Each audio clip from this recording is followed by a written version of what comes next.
día. El tema que les voy a presentar el día de hoy es broncodilatadores inhalados e intravenosos. Mi nombre es Jessica Benito Restrejo.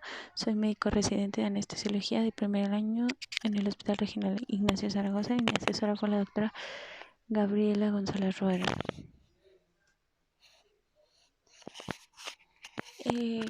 A método de introducción vamos a tener que existen tres principales fármacos que se utilizan como broncodilatadores. Van a ser los agonistas adrenérgicos beta, que también se denominan como simpático mimético, la teofilina, que es una metilxantina, los fármacos anticolinérgicos, que serían principalmente antagonistas de receptores muscarínicos, como el bromuro de ipratropio. Entonces vamos a tener que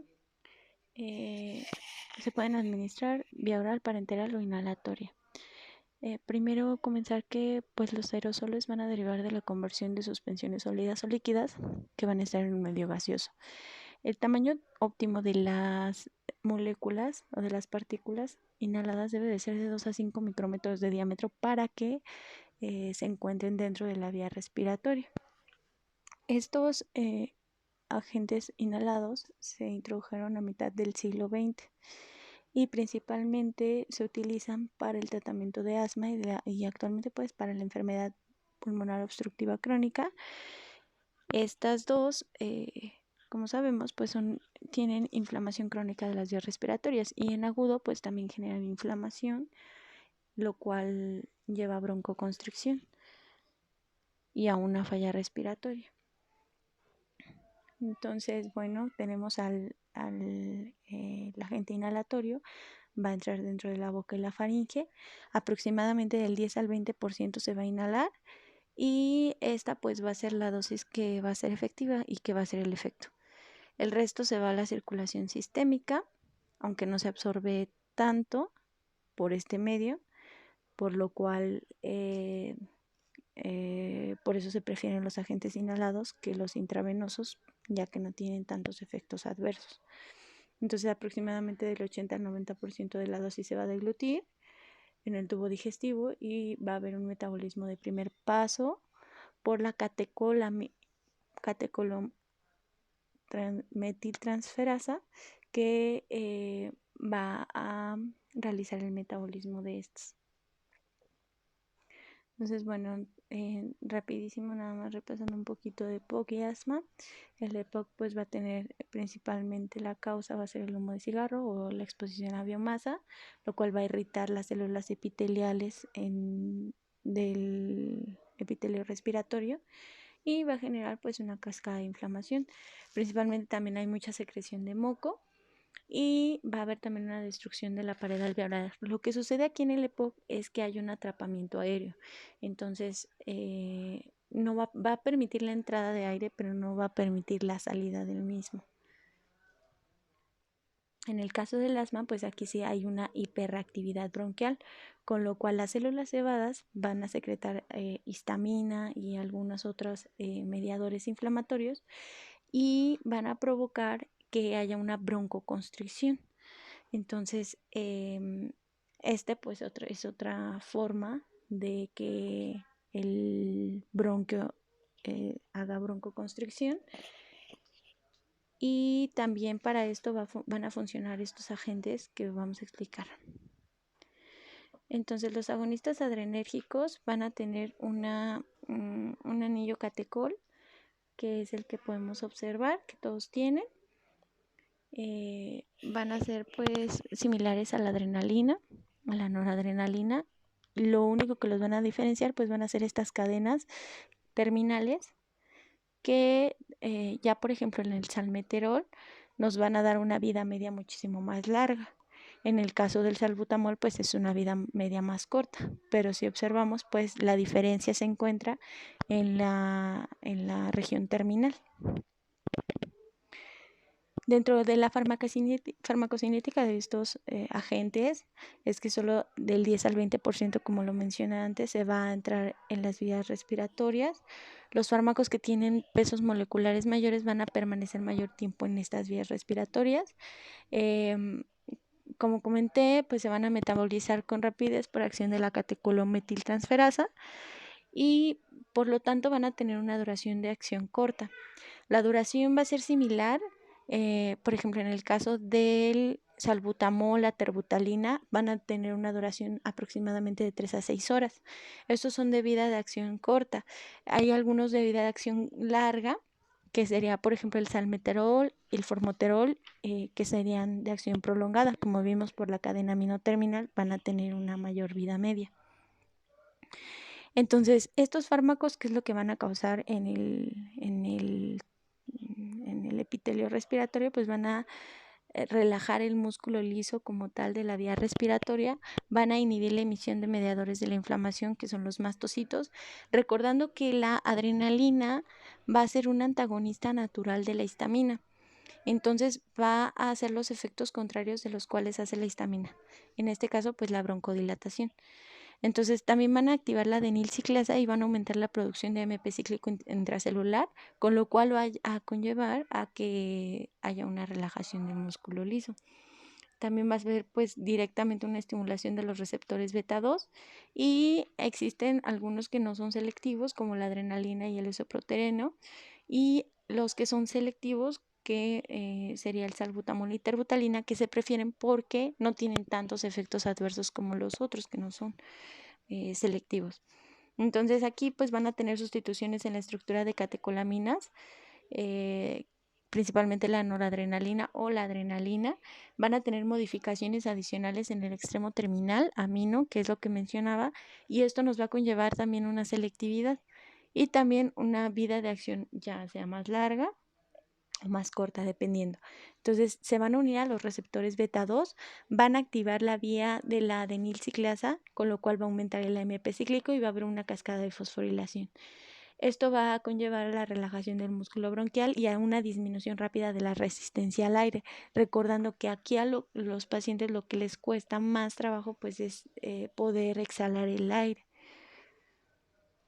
Entonces aquí tenemos un dibujo en el cual vemos al agonista beta 2, aquí arriba a la izquierda, y se encuentra el receptor beta adrenérgico, que es donde se va a unir este tipo de fármacos, y con lo cual pues van a llevar a que haya una activación del AMP cíclico, haya fosforilación y por lo tanto haya una activación de los conductos de potasio activados por calcio, una disminución de la vía de la inositol y va a haber un intercambio de sodio y calcio.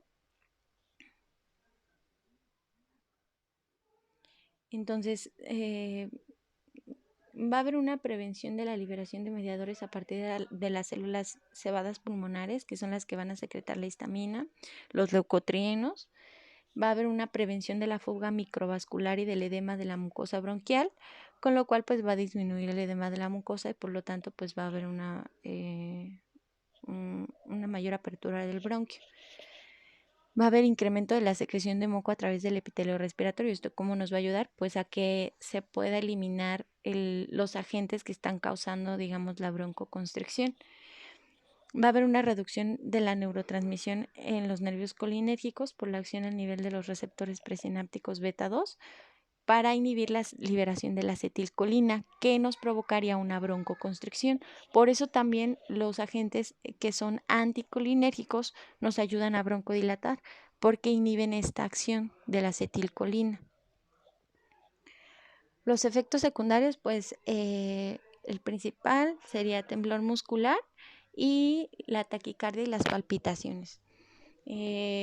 Recordando también que estos agentes pueden provocar hipopotasemia o hipocalemia, lo cual hay que estar vigilando, ¿no? Porque en una persona que tenga hipocalemia, pues no estaría como tan indicado utilizar este tipo de agentes. También recordando que a los pacientes diabéticos les puede generar hiperglucemia y puede haber efectos metabólicos como incremento en los ácidos grasos libres, en la insulina, la glucosa, el piruvato y el lactato. Entonces, estos fármacos tienen algo en particular que también pueden generar tolerancia o taquifilaxia. Esto es porque hay una desensibilización de los receptores, hay una regulación descendente de estos y por lo tanto se va a ocupar mayor dosis para obtener el mismo efecto. Empezamos con el salbutamol, el cual pues va a ser un agonista adrenérgico beta 2 de acción corta. Va a tener acción sobre los receptores beta 1 en el músculo cardíaco y estriado, por eso puede provocar taquicardia y puede provocar también, como comentamos, los temblores. Las indicaciones pues va a ser el broncoespasmo y la profilaxis. En el caso de una crisis asmática puede utilizarse también para las exacerbaciones del EPOC. Entonces, este se va a absorber por el tejido pulmonar, ya quedamos que como de un 10 a un 20% se va a metabolizar en el hígado por la catecolometiltransferasa y va a tener una excreción renal. Las contraindicaciones, pues simplemente la hipersensibilidad y hay que usarlo con precaución, ya como lo comenté, en el caso de hipocalemia o en el caso de pacientes que tengan hiperglucemia. También es importante que hay que tratar de no combinar con los antagonistas beta, como por ejemplo el metoprolol, con lo cual nos generaría que pues estuvieran compitiendo, ¿no? Entonces disminuiría el efecto del broncodilatador. Por eso no está tan indicado utilizar beta, antagonistas beta. Entonces, dentro de los efectos adversos pudiera causar un angioedema, urticaria, hipotensión, hipocalemia, temblor, una acidosis láctica, porque aumenta el lactato, puede generar cefalea, taquicardia, náuseas y vómito. ¿Cuáles van a ser las dosis? Las dosis van a ser 2 pulsaciones cada 6 a 8 horas. Esto puede ser 200 microgramos, bueno, más bien la dosis es de 200 microgramos. La dosis máxima van a ser 8 pulsaciones al día o 800 microgramos en el caso de los adultos y en los niños van a ser 4 pulsaciones o 400 microgramos por día.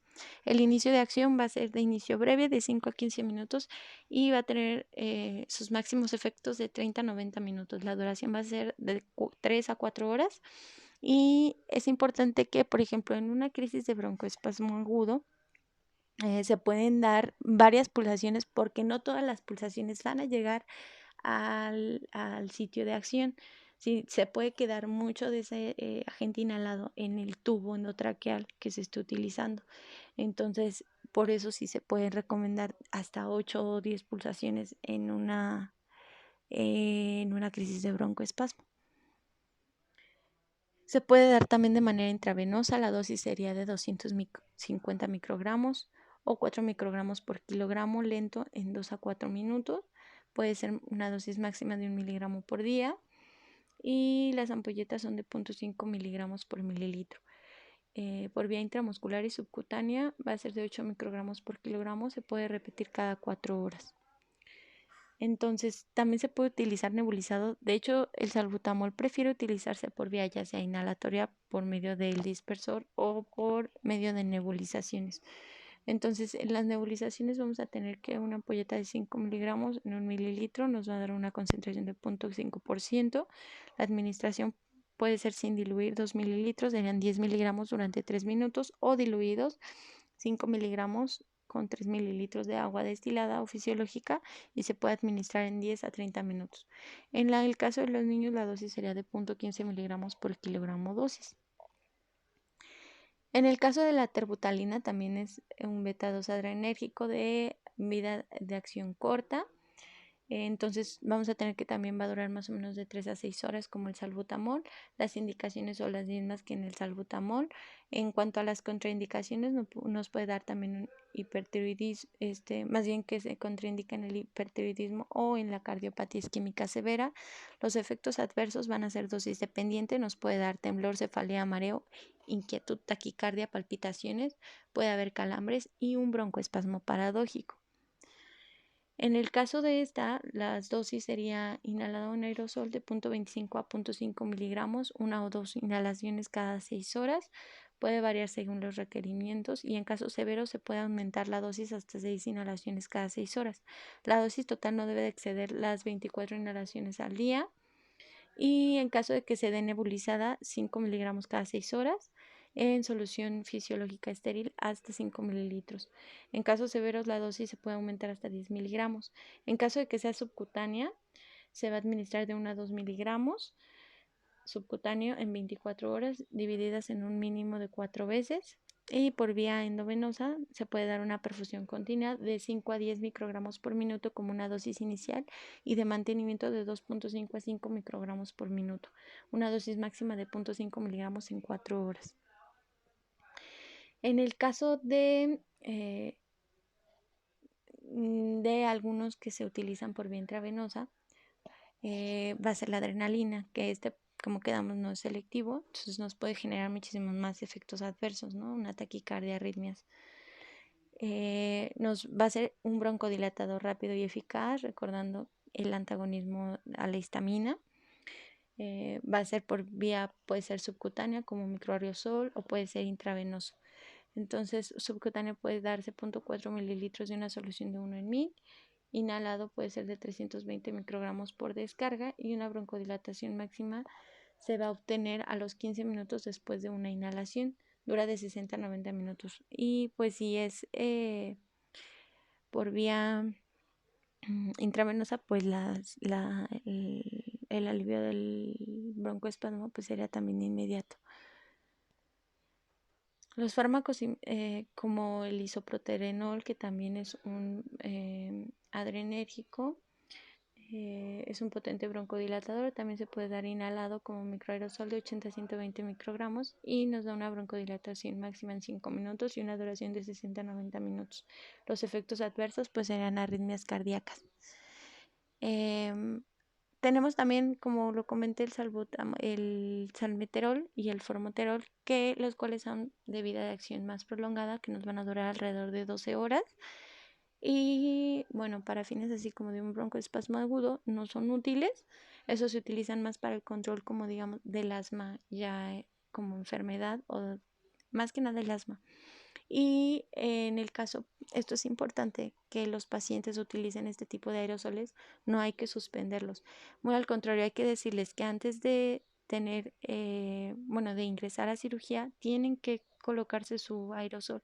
Inclusive antes de iniciar la cirugía, la intubación y esto, se pueden estimular crisis de broncoespasmo. Entonces se recomienda dar dosis de salbutamol de rescate previamente a la laringoscopía. En cuanto a las metiljantinas, bueno, la metiljantina más conocida pues es la teofilina. Va a ser muy similar a la cafeína y a la teobromina.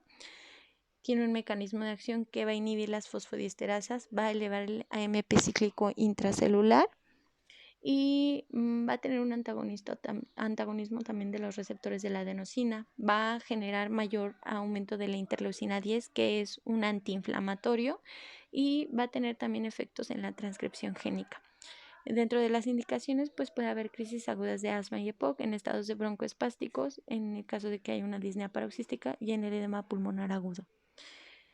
La farmacocinética pues va a tener efectos clínicos en el asma y EPOC a concentraciones plasmáticas de 10 miligramos por litro. Esto es importante porque la teofilina puede ser tóxica a niveles terapéuticos, entonces hay que cuidar mucho la dosis. Puede haber un efecto terapéutico desde los 5 hasta los 15 miligramos por litro en el caso de concentración. Va a haber un metabolismo hepático y tiene como se metaboliza por el hígado por medio de la CYP, puede causarse incremento o disminución de la eliminación. En el caso de que haya un incremento de la eliminación, puede ser por algunos factores, como la inducción enzimática, en el caso de que se administren simultáneamente fármacos como la rifampicina, los barbitúricos o el etanol. En el caso de que los pacientes sean fumadores, y porque puede haber una inducción de la CYP1 a 2. En el caso de que haya un régimen alimenticio con alto contenido de proteínas y bajo contenido de carbohidratos, que se consuma carne en barbacoa o en los infantes. Esto como el incremento en la eliminación lo que haría sería disminuir el efecto porque se elimina mayormente el fármaco, entonces disminuiría el efecto que nosotros queremos obtener. En el caso de que haya una disminución de la eliminación y por lo tanto una acumulación del fármaco, que nos puede dar dosis tóxicas, pues en el caso de que haya una inhibición de la CYP, por ejemplo, con fármacos como la cimetidina, la eritromicina, el ciprofloxacino, el allopurinol, entre otros, ¿no?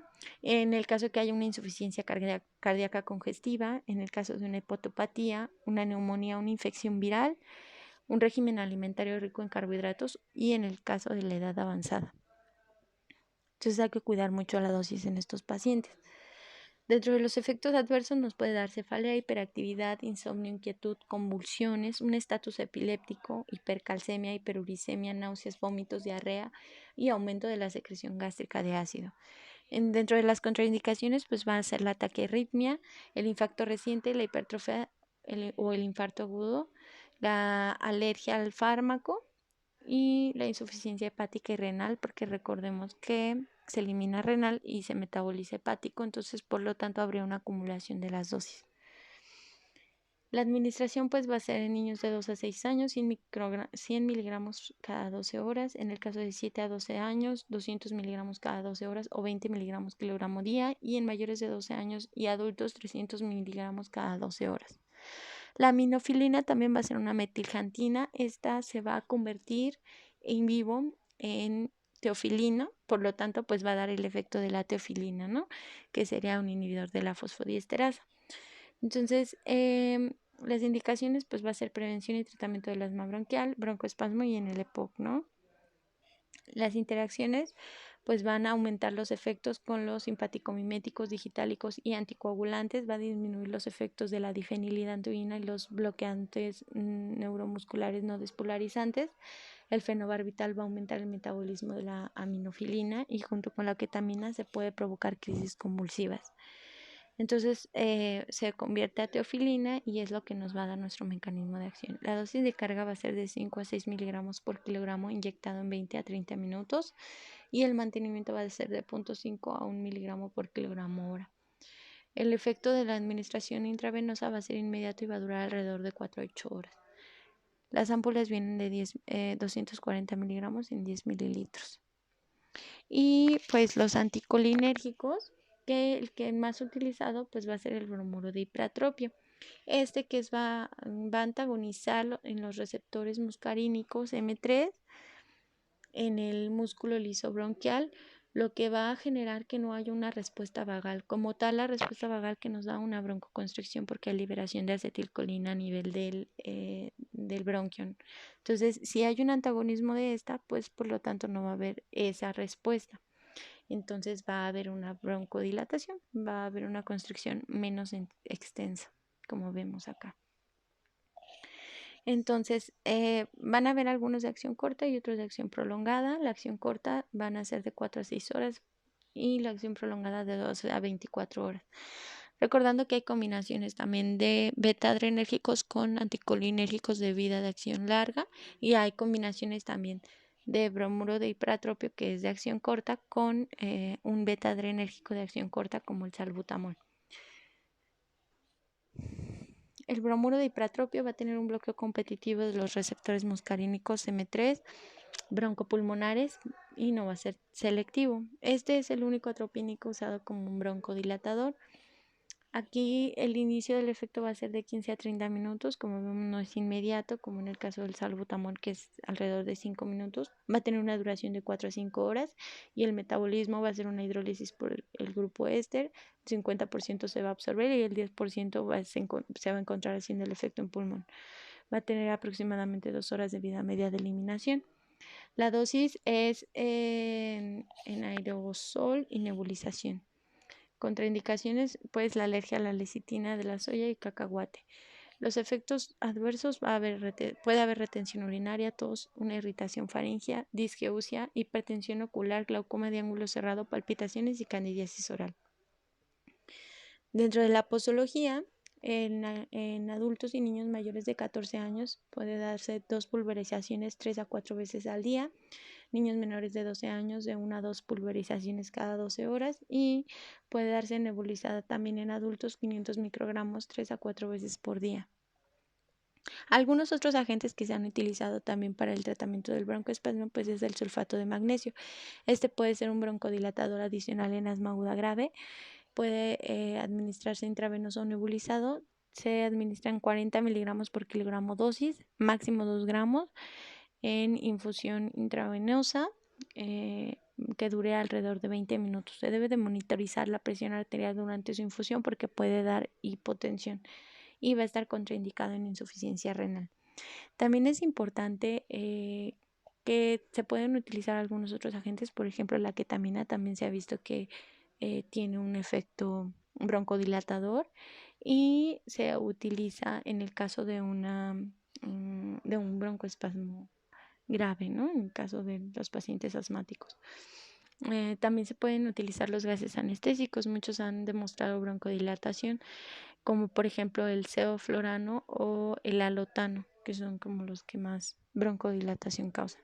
Algunos relajantes algunos bloqueadores neuromusculares, como por ejemplo el cisatracurio o el atracurio, también poseen cierto efecto broncodilatador.